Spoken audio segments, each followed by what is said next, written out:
All right, Game Code fans, so I know we like to do reviews and things here, but we wanted to try something a little bit different. So welcome to the Game Code Couch Review. And of course, who better to kick it off than the lovely Stephanie Pelley. So what we're gonna do here is we're actually gonna review a game and sort of just have a casual chat about it. And this choice actually comes from Steph herself. So Steph put up on her group, she said, hey guys, you've gotta check out this trailer. And we're gonna roll the trailer right now because I think this is a perfect pick for it. Steph, why don't you tell what you liked about the trailer? Well, what I liked about the trailer is that it was done in a smooth, jazzy style. And if you just have a look, you'll understand exactly what I'm talking about. Time to take it slow, like a boat. Leviathan Warships by Paradox. Tactical turn-based strategy in a naval setting. What more could you want? Blow up some ships. You've earned it. 4 different game modes. You gonna ship yourself? Now, tell me, I guess, about your expectations after seeing the trailer. How bad did you want to play this game? I wanted to play the game just to see if it kind of lived up to the hype. The trailer ended up going viral. It had that sweet jazzy feel to it, and I was just like, how can this game possibly be bad if the people behind it are that clever and creative? All right, well, let's see if Steph really thinks that the trailer lived up, because I've got my opinion. I know Steph and I are very different on this, but Steph, first off, you know, gameplay. Why don't you talk a little bit about the game in general? Well, just in terms of the single-player campaign, for me, 9 missions just wasn't enough. The game was over really quickly. You only played for a couple of hours. I don't know. I know that like when you're into the multiplayer, it's a completely different experience, which we'll get to later. Also, another thing, I kind of found the AI a little bit dense, and by dense, what I mean is stupid. Like, did you find that you were playing it at any time, and you're running low, you're literally running from another ship, and all of a sudden it just stops chasing you. And then you turn around and annihilate it. Yeah. It just doesn't seem right to me, I don't know. Yeah, so for those who might not have heard about this game or got from the video, this is a game about boats. And it's like a real-time, or not real-time, sorry, a turn-based strategy game. It's available on mobile platforms. It's also available on Mac and PC. And yeah, absolutely. This is basically like turn-based Battleship is the best way to put it. And there are great things about it. I personally am a huge turn-based strategy fan. I really love the genre. I know Steph, we're talking about it, she's not as big of a fan on it. But this game, it's hard to actually call it a turn-based strategy. And what I mean by that is you're exactly right. Like there's a lot of chaotic movement, there's a lot of stuff going around, and some of the set pieces become very over the top. So in saying that, it doesn't quite fit the genre. Paradox, who's the developer of the game, I've spent an ungodly amount of time playing Paradox games. Hearts of Iron in particular, I'm pretty sure I logged like 400 hours in it, but it's not the same game at all.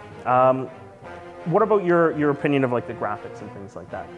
I thought the maps were really well designed and laid out. I mean, it kind of really isn't until you zoom in that you really see the detail there. Yeah, we can get a good look at it there.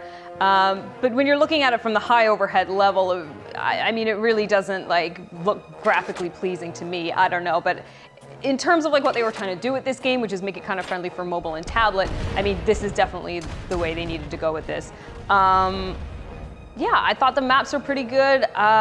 The audio, I mean, the trailer will set you up for the audio. I mean, it's very relaxed. So, I mean, aside from the random pops of cannon fire, I mean, you're really not going to get so much of an auditory assault. So I found that kind of like took away from maybe making the game a little bit exciting. I don't know. For sure. Now, one of the nice things about the audio is they've actually added the smooth jazz voiceovers and things like that. Now, I know when you played it, you didn't quite get that. It's available both. I was expecting it, but well, you know what? It's one of those things, and Paradox is very well known for that. Very much, they love that sort of little quirky stuff that makes the game a lot better. My opinion, I think, Steph, you're right. The graphics aren't incredible. Most turn-based strategies really aren't, so that's really not a huge knock against it. But it does serve its purpose.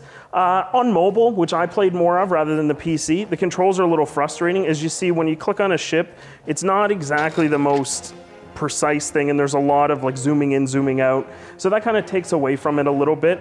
Overall though, gameplay-wise, specifically the mobile to PC integration, one of the cool things about that is if I'm playing on my iPad and I want to play with Steph who's playing on a PC, we can do that.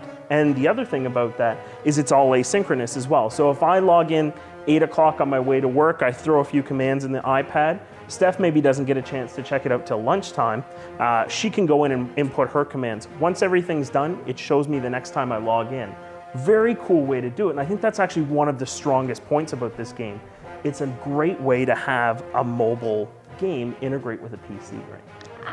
I'm not so down with that. I mean, the way, and it comes back to the turn-based strategy, I'm just like, you